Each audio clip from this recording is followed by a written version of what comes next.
and I hope that we get to see a little bit more of that as the tournament continues, because personally, I'm not the biggest fan of Xiaohu on Gragas. Yeah, I think watching him miss body slam bot lane yesterday may have put in a lot of people's minds that he should be on carries, and you can see it's in Pentanet's mind as well. They get rid of the Lucian to start us off here. Morgana banned away by RNG, and there's the Renekton taken away as well by Pentanet. So a lot of topside focus coming out from the side of Pentanet. Obviously, as we mentioned, these two teams have fought a fair number of times, and Pentanet have had this opportunity to try a number of different strategies up against RNG. They've had carries in the jungle, carries top lane, carries bot lane. They've kind of tried a wealth of different strategies. I believe we even had a Kiana in mid lane coming out from Chaz playing up against Cryan, where Chaz said in the whole chat, I will solo kill you. And he did, to be fair, he did solo kill him. He lost the game, but he did solo kill him. So we'll see what Pentanet have prepared for this rematch once more, as Nautilus now taken off the board. Varus, pretty consistent red side ban throughout this tournament, one of the highest bans of MSI so far, with the amount of power, engage, and scaling that the champion does have. And the Kiana ban does come out from RNG, so that respect being shown that they do not want to have to deal with it. Well, we'll see where Pentanet decide to go. Straight away, they will lock in the Lee Sin. Expectations are at the moment that Lee Sin goes towards the top lane, and RNG resorting to comfort here. Gala eyeing up his Kai'Sa. Instead, it looks like they're going to go for the Udyr first. I like this a lot because I think that, and the Rumble. Wow, okay, so remember that this Rumble could be used in both top lane and in mid lane, a very flexible champion, and you'd be denying pretty much all of the S-tier junglers that exist in the current patch. So if RNG do decide to do this, I think that it's really going to pinch the champion pool availability for Pentanet. But it looks like they're not going to do it. They're not even going to go for the Kai'Sa as well, which is slightly surprising to me. Instead, Kog'Maw will be picked. Now, I will say, one of the last times these two teams met, Pentanet brought out Kog Lulu in the bottom lane, and they were 18,000 gold behind at the 24-minute mark. So perhaps RNG are saying, anything you can do, we can do much better with this draft. I would love a Thresh pick from Pentanet. I think that if the expectation is that the Lulu is going to come through, I love Thresh as an answer. Yep. And what better champion than to pair it up with other than... Ooh, are they gonna... They're gonna flip the Kog Lulu and do a Aphelios Lulu themselves. Personally, I'm not a massive fan of the Aphelios Lulu just because of the range difference. I feel like that Kog'Maw with the W can be very difficult to deal with. I would have preferred something like a Jinx because you have that extra bit of range. I think that, especially in the current meta with the late game fights, it can be very potent. But regardless, they're going to stick with the Aphelios. I think the 2v2 laning is going to be a little difficult when going up against the Karma. Of course, there is the possibility that this Karma is flexed, can be played in mid lane, can be played top lane. But in any case, I expect it to be in bot. I expect that primarily to be in the 2 versus 2. And we're going to get Enchanter supports, which is something we don't get very often. To Worlds 2018. Is it Ardent Sensor meta all over again? Was that 2017? 2017, yeah. Ardent Sensor meta all over again, it seems. Moonstone Manure, of course, has been love-tapped over the last few patches, nowhere near as strong as it was, but you can still go. Ardent Sensor, Redemption, still a strong support item as well if you are going to go towards one of these enchanters. Rumble taken away here by RNG. They're not going to give Pentanet a strong jungler, or at least one of those S-tier junglers, and alongside that, actually, they're going to take the Urgot out of the pool, so perhaps respecting the fact that Chaz could play this Lee Sin mid. Yeah, quite right. Biopanther has actively played the Urgot top. I also think it suggests RNG is considering a Gnar top lane pick. Does obviously offer a pretty safe laning phase if they want to blind pick that to give Cryan the counter pick. Is something that I think give them a lot of options. Ooh, instead they're going to go for the Jace, so I quite like this. Putting Xiaohu once again on that carry top lane, something that he played a lot during the LPL playoffs. Noguri was able to successfully punish him a fair number of times on it. The question is, will Biopanther be able to do the same thing? Because with champions like the Urgot removed, what RNG is saying is you don't really have many carry top laners left that you could potentially stop us with. So Biopanther saying, yeah, I don't need a carry, I'm just going to lock in a tank.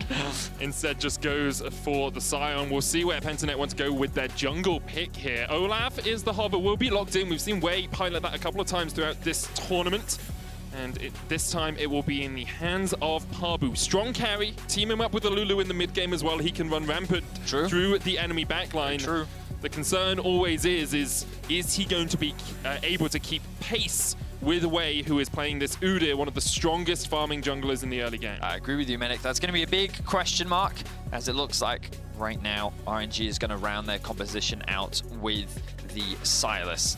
How many ults does he have to steal? Lulu ult? I mean, he's got 5, Vedius, that's how it works. Okay. I mean, the quality of the ults that he can steal, good. And it looks like that. I'm actually not sure what happens when he steals Aphelios' ult. Right now. Yeah. Does he just steal, like, I don't know. We'll find out. Always something new to learn when it comes to Sylas ults. I was having this conversation yesterday about what happens when you steal Twitch's ult. Don't do it. It's not what you think might happen, just doesn't. In any case, there are a couple of good ults to steal, but let's have a look at RNG's comp. A little bit more split map, a little bit more playing towards side lanes, kind of, again, how they traditionally played during the regular season of the LPL.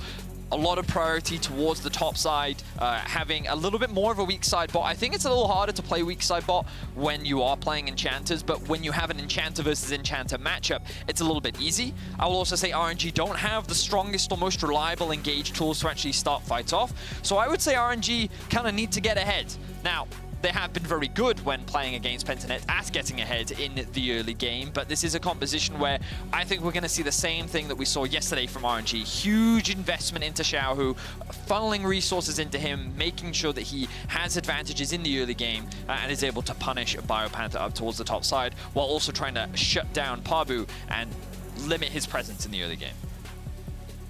Once again, we see Pentanet facing off against RNG. Currently, it is 4-0 in favor of RNG, one of only 2 undefeated teams so far in the Rumble stage. RNG are looking to make it 3 in a row. Pentanet have struggled to put up a challenge, but we've already heard from their coach that they are willing to take the fight to the LPL #1 seed. We'll see if they can do it as we get on to Summoner's Rift. Vedi, I will say, had a quick Google. Yeah. Looks like he takes the main guns ability. So if you take Infernum, if Aphelios has Infernum, Sylas will take that in flames everywhere. Oh. If it's Crescendum, you get Hula Hoops. So it depends on what Aphelios What gun he has at the time. I see. I will say, that was on a quick Google. I apologize if I'm wrong. I'm pretty sure I'm right. Well, we'll find out if he even chooses to steal the Aphelios ult, because it might just not be worth it, and instead he might just steal the Olaf ultimate, which is CC the Lee Sin ultimate, the Sion ultimate, the Wild Growth. Yeah, exactly. Yeah. So I think that of the choices he has, there are a number of better ones. Now, Pentanet look to be doing something a little sneaky here in this level 1. I can see a ward has been put down, 2 wards in fact, towards both the bot and top. RNG getting a little bit cheeky here. They're looking to invade. You can see the question mark pings coming down from Pentanet, like what are they up to? A bit of deep vision coming out from the RNG bot lane, but it seems to me that Pentanet are doing a similar play to what we saw from Cloud9. The Sion does a solo buff, may end up killing himself in order to secure that buff, and then perhaps holding bot side of the map. He's actually going to do Raptors as well. But then you also get the red buff that you're currently seeing Pentanet steal away. So this will allow them to 3 buff while also getting their duo playing into Xiaohu. Now the advantages of this are that Xiaohu, it becomes harder for him to get ahead in the early game, largely because, lo and behold, he is playing in a 2 versus 1 lane. He's in a very awkward spot. Let's see what happens. Jumps onto Decoy. Predator's going to put quite a lot of damage down. Xiaohu does still have the flash and will be able to walk back underneath his tower, but he is going to be forced away from the jungle camps. BioPanther has died, picked up the red buff. Now he will let his zombie form expire, get a free base, and then look to go down towards the bottom lane as that wave pushes it. So currently still level 1, but by taking the first cycle of Raptors, it's going to spawn the next level up, which allows Pabu to go and get them, but also denies Wave from actually being able to do them. You can see he's currently pathing towards Krugs, also potentially setting up for a dive towards the bot side of the map. But there's not going to be anything else for him to steal. He's losing a lot of his top side camps, and this is going to give a huge advantage over towards Pabu. But let's see what Wave does as a result. The wave is starting to stack. BioPanther currently not level 2, but he's just going to tick over for it. And that's also why you're stealing away those camps is very valuable because it gives him that initial XP to get that level 2, so he's not dived at level 1, still has the flash, TP is available for Chaz, he's looking to base, but let's see what happens. Decimating Smash will clear out the minions, tower being tanked by Panther will fall. Gala gets it and survives, takes away a red buff, and Wei will walk in for the stun just to try and stop Biopanther from clearing out this wave. No TP from Chaz, importantly, but Biopanther does still have a TP of his own and will use it to get back to this lane. And what was interesting there is Biopanther even had a minion dematerializer, which he used on the cannon, so he didn't even miss that CS. So he is still level 3, as we see a bit of a trade in mid. Ryan going in. Doesn't have an aggressive summoner, only the flash teleport, so no ignite or anything to help him win out this lane, but he will force Chaz away. Importantly, Xiaohu was able to survive a possible dive in the top lane. However, he is at 2 CS 3.5 minutes into this game. Look at Biopanther. Yes, he has died. Only one of those actually went to RNG, but he has 20 more farm. He has tons, 1,000% more CS than Xiaohu right now.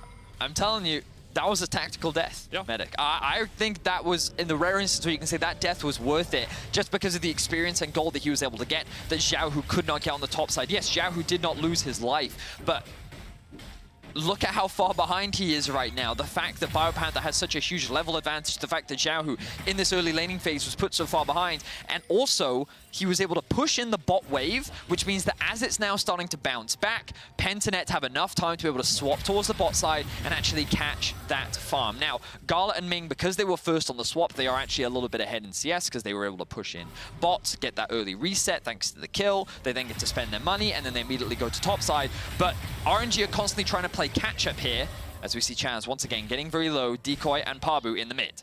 Decoy's going to try and whimsy himself forward, getting the movement speed, but can't quite catch out Cryan, who will just catch this wave himself.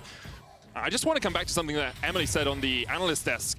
She wanted to see level 1s from Pentanet. She wanted to see something a little bit more explosive, something a little bit more inventive, and that is what we have seen here. Yes, the gold is even right now, but Wei lost his first red buff. He has lost his entire topside quadrant, and now is behind in this jungle matchup. And you can see Pentanet have been able to keep the early game even, which is not what has happened through the other 4 times these teams have faced. It's very true, Medic. Let's have a look now as junglers have made their way towards the bot side of the map. I was really hoping that we could see some sort of like stacked wave dive onto top lane with Pabu being level 5, Biopanther 2 levels up onto Xiaohu. With that wave slowly starting to mount, I thought that they would try and set something up, but all they're actually doing is trying to push in bot wave, so guess what? They can swap again. I think this can be a little bit dangerous because if you don't time it right, Gala and Ming can set up a freeze, which can end up denying a lot of farms. Xiaohu's also able to keep getting the CS advantages, and you can see that RNG are actually going to convert this into a Drake. And I think that at some point you have to just commit to either the 2v2 and the 1 versus 1. But for the time being, Pentanet are going to keep this swap going. They're going to send Praedith and Decoy back up towards the top side of the map once more. They're going to catch this wave. And given that they are on the top side of the map and the Herald spawns in about 2 minutes time, I'd like to see Pentanet play towards that objective, because if they can start breaking down these towers, keep investing money into their bot lane, which is you expect to be the primary carry, especially with this Lulu on the lineup. And I think that Pentanet's whole game plan here is just avoiding these 2 versus 2s while also denying Xiaohu as much farm and experience as possible. See Biopanther about 200 gold ahead of Xiaohu in the 1v1, but it hasn't been a 1v1 at all, as at the moment it is a 3v1 in the bottom lane. Unstoppable Force goes wide. Cryan took the wrong train, had the wrong ticket, but he still goes for the dive. Biopanther just leveled up, it's going to lock down Cryan, and Cryan is down! Biopanther ticking to the ignite will eventually fall, but what a great 1v3 outplay from the Australian top laner. That was totally worth it for Biopanther. Look, the TP even coming out top lane so that Wei does not get dived. 3 versus 2. I don't think Pentanet can risk this, but I now want to see Chaz pushing in this mid wave. Maybe even, actually, has he set up a bit of a freeze in mids? It looks like no. I'm surprised that he wouldn't try and push this wave in immediately. He doesn't need to hold this wave. Getting the priority and the pressure is way more valuable, I think, than moving with your team. As a fight happens. Ragnarok coming out way very low, has to flash away, the chase is on, but Cryan was there in time, and Decoy, well, he's next on the menu. 2 quick kills to RNG. This is exactly why I think Chaz should have just pushed in that mid wave. Push it in, get the wave underneath the tower, and group up with your team. Contest, use your numbers advantage, use the situation and the opportunity that Cryan is actually dead to gain more advantages. Instead, it was Pabu and Decoy versus the top jungle of RNG. You're not going to win out on that 2v2 skirmish. They even flashed in. Cryan arrives to the scene as well. and RNG end up coming out ahead in the skirmish. And you can just see, I feel like in this situation, Pentanet need to be using their waves and their numbers advantage to contest these objectives. He flash over commits, and I feel like that they were likely going to die anyway, especially with the arrival of Cryan. And that actually now puts gold back into the pocket of Xiao, who, yes, he's still behind in experience, which is a big deal, but getting that money is going to be really helpful for him getting back into this game. Yeah, let's take a look at exactly where we are in terms of state of the game. There's a 400 gold lead for BioPanther in the top lane, but look at the AD carries. Gala is 700 gold ahead. Even though Wei was put behind in the early game, he's basically even with Pabu now as well. And in the mid lane, there's a 500 gold lead for Cryan. So this early rotational play from Pentanet hasn't paid off as much as they'd like. They have stemmed the bleeding, but they are still bleeding slowly. Exactly right, Medic. I think that Pentanet, the premise was good, but the execution starting to falter just a little bit. I really like this idea. BioPanther was in a really good position, but I think Pentanet was just too committed to avoiding standard lane matchups, you know? They were just really trying hard to avoid playing into Gala and Ming, and now it's kind of at a point where Gala and Ming are gaining so many more advantages. Now, that's not to say that Praedith and Decoy aren't getting money themselves. Praedith hasn't died yet. But the advantages that are being gained everywhere else on the map for RNG is definitely something that they need to deal with. I think that this Herald is going to be really important. We talked about it, but look at where RNG is now. They have their bot lane on the top side of the map, which means that Wei now is in a much better position to be able to contest it. They're going to be able to use that to get the top tower. As Xiao, who he's getting denied even more farm, but he's going to live. And at this point, that is way more valuable because the bot lane is just continuing to get resources, and RNG is just ahead of the game. And it's the second time we've seen Pentanet actually move their bot lane away from the neutral objective. First time it was that dragon in the bot side that Wei was able to pick up because Gala and Ming were down there. This time, they moved their bot lane away from the Rift Herald, and now Rift Herald is on Wei. He can look to put that down towards the top side if they want for the plates to take down that tower, or he can even funnel plates into Cryan in the mid lane, or even into Xiao, who is once again getting dived. Tries to jump in onto Pabu. Pabu doesn't have the Ragnarok, and Xiao, with the flash, will survive once again. The thumbs up comes through. He's saying, you know what, you just invested your AD carries flash into trying to kill me. It didn't work out. Meanwhile, RNG have their eyes set on Chaz. Chaz gets kicked back straight into the stun. Crying and Wei styling on fools as Chaz goes down. Top lane turret will fall. That's all 5 plates up there. And they will look to put that Rift Herald down mid lane as well, I assume, to funnel more gold into Cryan's pocket. Beautifully played from Cryan and Wei, stealing away the Lee Sin ultimate to then set up the stun for Wei. Just execution was clean. They're going to get themselves even more plates in mid. Not going to use the Herald just yet. Still got 2 minutes to use it, so. But quite right. There's plenty of time for RNG. They've been able to balloon the goal lead to 3K. And again, like, really like the premise, really like the initial idea from Pentanet. I just think that after the initial stages, some of their execution started to falter. They will be able to get the bot tower. Currently sitting at a 2K gold deficit, but mid lane is now falling behind. The early jungle advantage that they were trying to get is also starting to decline, and RNG, even though they've kind of been chasing a lot of Pentanet in the early game, they've actually been able to find a lot of kills. They found that skirmish up top, they found another big pick in mid as well, and they still have that Rift Herald at their disposal. And what they're going to do is likely move their bot lane into mid so they can still get priority and then contest Drake, which is currently alive. Cryan has the TP, so should a big fight break out, he's able to join the fray. And he can also just take the Krugs that are sitting top lane as well. So really good lane assignments from RNG means that they're still going to get anything, and Pentanet's going to continue to be denied. I think the question for Pentanet is, at what point do you take a fight now? Are you looking at that next Drake after Wei takes this one in 5 minutes time? Do you need 2-3 items on your Aphelios before you can look to take a big team fight? Because right now, RNG are out macroing them, and this is what we saw through the group stage, through those last 4 games these two teams have played. RNG are just that little bit better at times. Pentanet, though, do still have the tools. Aphelios Lulu so strong in the late game. Chaz on the Lee Sin could catch someone out. If he can get Gala, he's dead, he's donezo. And then on top of that, you don't have as much DPS. Cryan can put out the damage later on the Silas, but right now, he doesn't even have a mythic item. Doesn't even have that Everfrost complete, so he will be behind the curve in terms of pure damage. Thing is, I kind of feel like RNG's comp still outscales. Yeah. Just because I think Olaf... Oh, hang on a second. All right, here comes the Dragon's Rage. Center opposite sides of the map. Decoy trying to flank here, but that's a support level 6 Lulu. Not going to be able to do too much as Chaz gets a taste of his own medicine and is just about able to survive. So you're kind of seeing what I meant with the whole scaling thing, right? Where RNG just have such powerful side laners. Even though Xiaohu is behind, Cryin is not.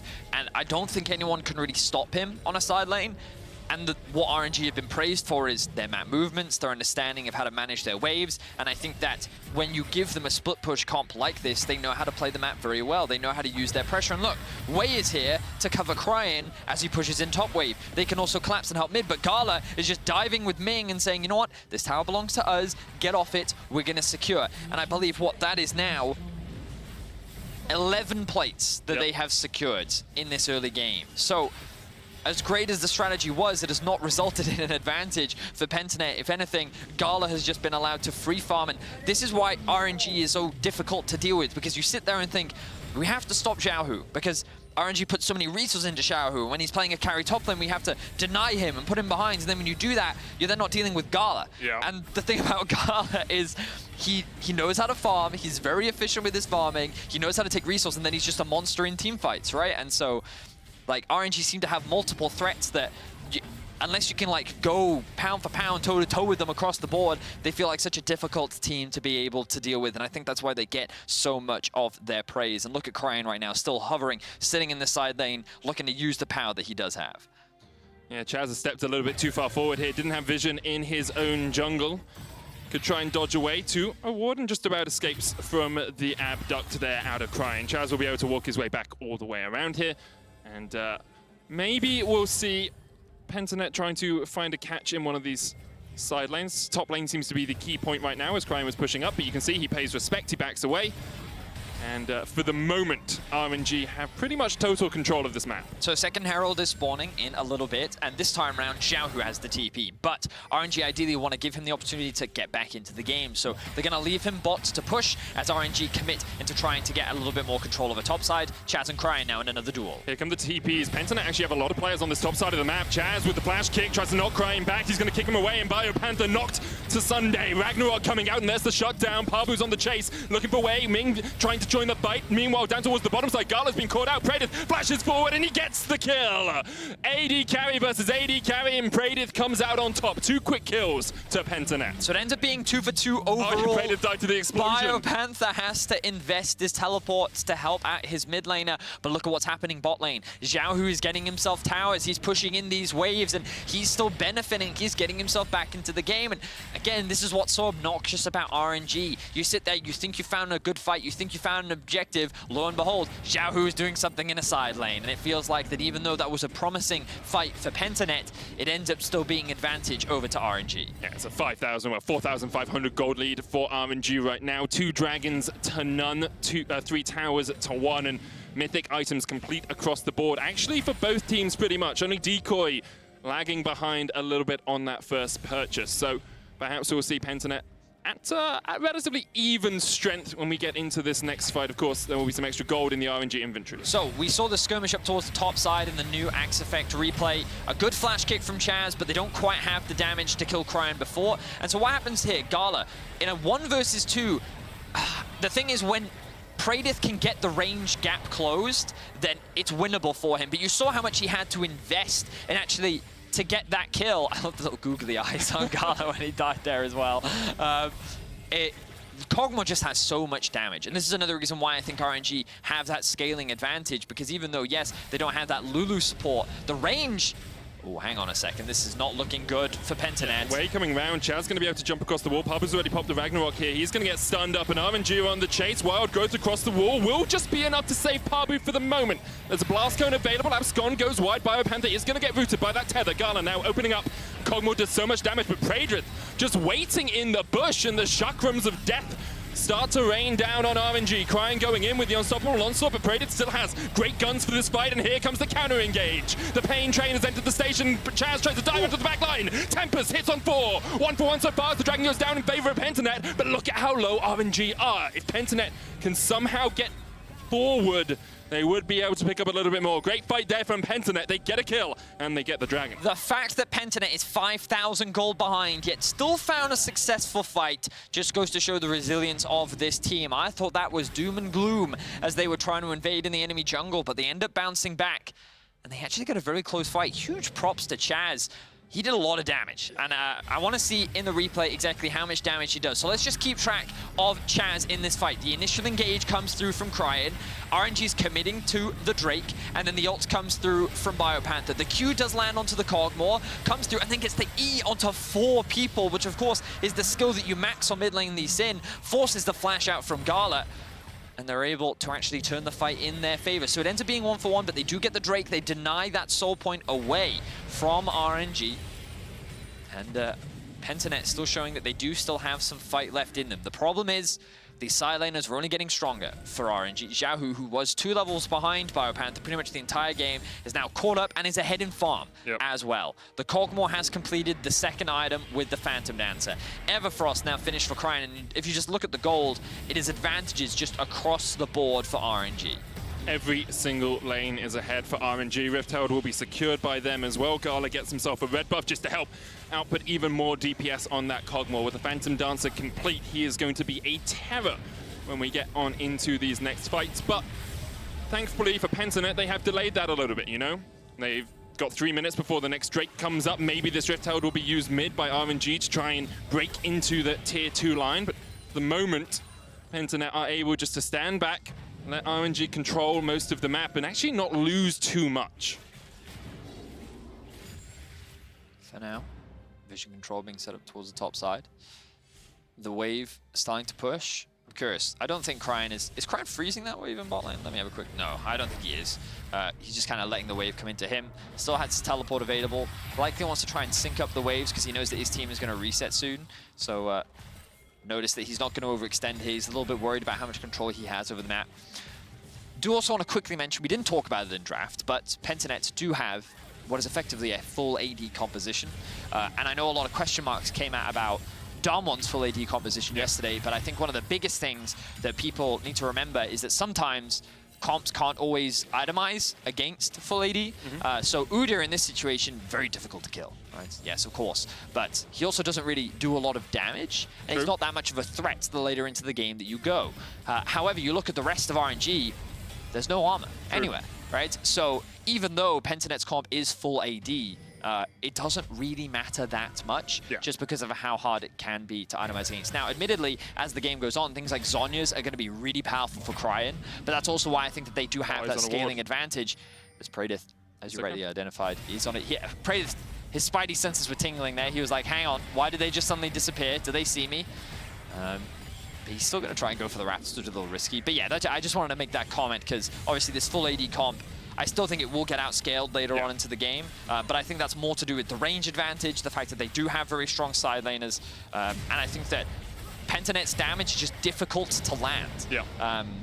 I was talking to Kadra yesterday about this, and he was talking about how Olaf against mobile AD carries can be very difficult to play, and like against an immobile carry, you sit there, but it's not immobile, it's got a Karma next to it too, so that Olaf sits there and thinks that you're getting on top of it, and then this Karma just offers so much peel. RNG trying to up the tempo of the game just a little bit as they start off the Baron. 7,000 HP on it. Pabu's on his way. TP coming in from Chaz, but that's very, very deep, and this Baron might be gone before he can even get there. Pabu running in as quickly as he can, but the Baron has almost gone down. It's taken, secured by Gala, but here comes the fight. Xiaohu locked up. Decoy doing what he can in the middle of this all. BioPanther still alive somehow as well. That's 2 quick kills. Chaz jumps onto Wei. Cryan tried to flash away, but Pabu is having none of it. The Baron was a bait, mate. Pentanet GG. Get themselves a huge team fight in the Baron. That is 4 dead on the side of RNG. We talked about how it can be difficult for Pentanet to get on top of RNG, but I don't think Gala had his flash, and he was locked in a pit with these Pentanet members that were not stopping to get onto the backline. Good execution, good shutdown of RNG, and you can see that that Red Bull Baron power play is not going to work out as nice as they would like. They don't have their AD carry at all for this fight, Veggies. This is a 4v5. And it's crucial. Again, look, the Cogmore doesn't have the flash up, so he's just stuck in the pit. Xiaohu ends up getting melted with this duo of Lee Sin and Olaf. And again, like, they can just do so much damage, especially with the Lulu supporting them as well, if they're just given the opportunity to do so. Getting on top of the RNG comp is the hard part, but once they get there, they can just melt through them. You can see the reaction there. Just a little, yep, Okay, that happened. Didn't quite go the way they wanted. Importantly, Ming does still have Baron, so he can still use that to help push out these waves. Rift Herald was still available for Wei, so he's going to put that down in the mid lane. Dragon was taken by Pentanet while we were in that replay, and now with the Rift Herald charging in and his Baron up minions. Praedith, once again, not with the team. He was pushing out bot lane. This Rift Herald is going to get a charge before Praedith can get there. RNG getting 2 waves of pressure. Top lane now at that tier 2. There's the Rift Herald charge forward, but now Pentanet needs to be a little bit careful around this fight because Gala once again has his flash up. Cryin trying to dash forward, looking to see perhaps if there's a little avenue, a little crack in the armor of Pentanet. For the moment, they will hold strong. That inhibitor still stands. A minute left on the Baron, and it looks like RNG will get a tier 3 in the mid lane and a tier 2 in the top lane, and not too much more out of it. So, a couple good fights for Pentanet, but unfortunately, they're yet to really swing the game back into their control. 23 minutes in, RNG sit with a comfortable gold lead, control over the map, good deep vision that they don't really care about losing right now because they're going to look to push out these waves and then reset. And the Zhonya's now come through for Cryin, going to make these fights a lot harder for Pentanet to actually win out on. I will say, one of the last time these two teams met, it was an 18,000 gold lead for RNG at 24 minutes. I will say that 5,500 is a little bit better than that here for Pentanet. Definitely an improvement for them since the group stage. And I'll also note RNG yesterday when they played against C9 had a couple of mid-game fights where they faltered, where C9 were able to get back into it. And now we've seen them do it against Pentanet. Perhaps the Baron a little bit of a greedy play. Of course, RNG still very much in the driver's seat of this game right now. I mean, it's funny. I have to give big thanks to Kelsey Moser for how much she talked to me about RNG coming into this tournament. And one of the big things she used to talk to me was about how RNG, their team fighting is very mixed. Because like obviously in playoffs, they had some fantastic team fights, right? And even here at MSI, we've seen some really impressive team fights from them. But we've also seen some not so great team fights. Yeah. And a large part of that is just because they're willing to fight even when they don't have the best 5v5 comp. And a large part of what we've been talking about here for RNG is they outscale in the sense that like they have really strong side lanes, right? They can kind of play the map better. They don't have to get into 5v5s. They have like this huge range advantage with the Cogmore as well. But if you just front to back 5v5 team fight, like this is how they can find these advantages, getting these small picks. Oh, look at the damage from Gala. Oh. Almost kills him off with a Bioarcane Barrage. Can't quite land the final auto, the final ultimate there. And it's things like this that I think RNG are very good at. You know, controlling that space, forcing you to come and face check them, and then finding that pick so they can get those advantageous fights. But if they fall prey to these 5v5s in situations that are not ideal for them, that is ways in which Pentanet, I think, can actually claw their way back into the game. The question is, how many good fights can they actually find against RNG? Because as we saw against Cloud9 yesterday, RNG are very quick to recognize their failings and then pivot and change. And you can see Xiaohu putting up pressure in a side lane, still has his TP available, pushing in that wave, stealing away camps. Cryin looking to reset, spend a little bit more of that gold. And also his TP is coming up soon. So RNG are just kind of applying pressure all across the map and denying Pentanet as much as possible. Let's see, Pentanet there trying to set up a little bit of a trap bush. Pabu's going to walk all the way towards this blue buff and realize his way. And Xiaohu are in close proximity and will retreat out of it. 7,000 gold lead for RNG. A minute on the next dragon. It will be the third of the game for either of the teams that ends up securing it. No Ocean Soul yet on Summoner's Rift.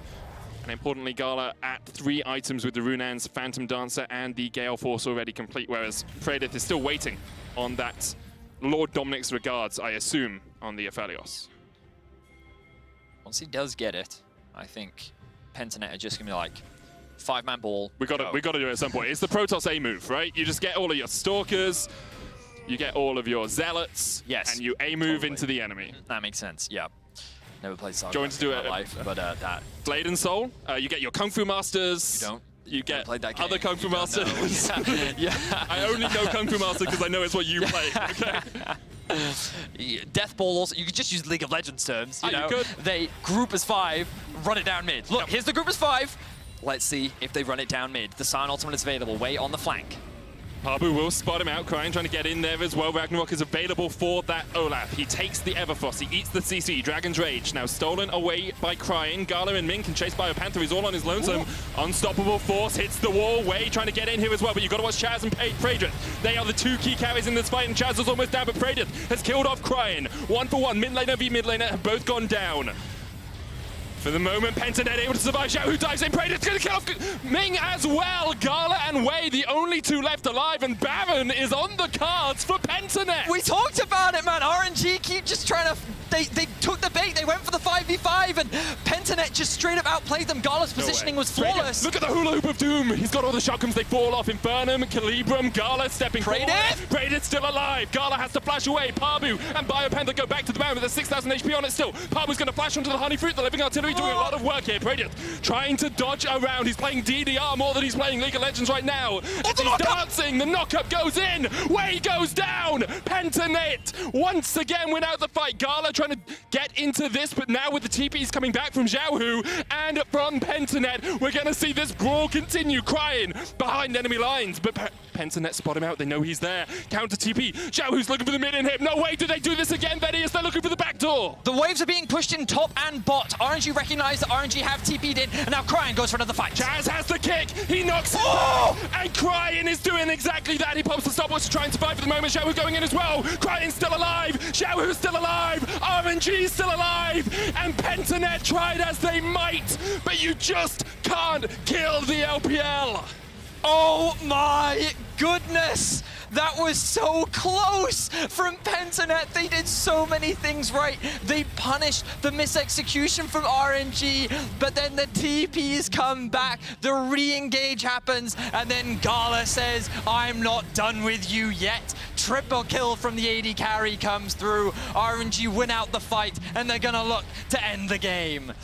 Try as they might, Pentanet could not get the GG because Royal never give up. Oh, RNG are being pushed to their limits. Woo! But I think this also showcases some of the weaknesses of RNG, where sometimes they just overcommit to a fight. That's not how they wanted to win that game. They were playing the side lanes well.